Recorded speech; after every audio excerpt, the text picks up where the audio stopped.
the analyst at the Competitive Enterprise Institute. David, are you there?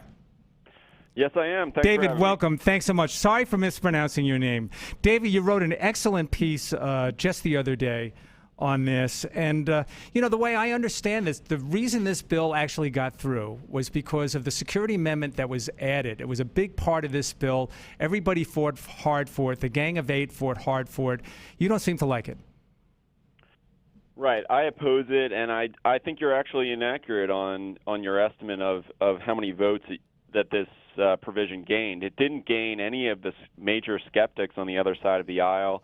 It didn't gain, for instance, Senator Cornyn or Senator Paul, who opposed it because it didn't have enough or it didn't guarantee that you would have drones and planes and fences and so forth.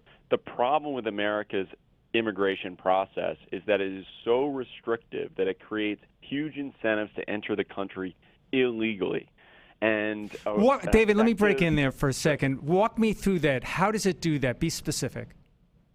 Right. So there are 5,000 permanent residency visas available to very low-skilled workers, the types of workers who enter the United States illegally. That's for the entire world, 5,000. And so you're talking about very high demand and very low supply. And when supply and demand are that out of whack, the inevitable consequence of that is a black market, people entering the United States illegally. We saw it under alcohol prohibition, for example. You prohibit something, you prohibit movement, you create a black market. And that's exactly what we're seeing in the immigration sphere. It's creating the incentive to do it illegally because it's so difficult to do it legally. Our point and the bill's point is that if we create more legal options to enter for low-skilled workers, that the illegal problem will start to go away. Well, give me a solution, David. What would be a better way to go? Well, exactly what I said is that this bill creates legal alternatives to illegal entry rather than. So how do we fix that, David? Well, exactly what I said, creating a legal alternative to illegal entry. We're, creating visas, work visas for lower skilled workers. And that's what this bill does. And it's the best thing that this bill does for border security because it takes pressure off the border. It allows us to know who's entering the United States. It allows us to do the background checks and the other kinds of things that actually protect our national security rather than wasting billions of dollars building towers and planes and drones but and David, so forth to keep these peaceful workers out. Some of these things just intuitively would seem that they would help. Now, I have to believe that if there are more drones in the sky, and we're now starting to use drones in all sorts of U.S. applications. They're being used throughout the United States. They're being used in law enforcement, and they seem to be very effective. We're going to have more of those. We're talking about adding 20,000 border agents. Doesn't that help somewhat? Sure. I mean, it helps in the sense of it increases the cost to entry, and so you're raising the price for smugglers along the border. So the illegal immigrant will have to pay more to a smuggler to enter the United States than he would otherwise have to do. And so, yeah, in a sense, it does increase the price, and that will push out some people from entering illegally.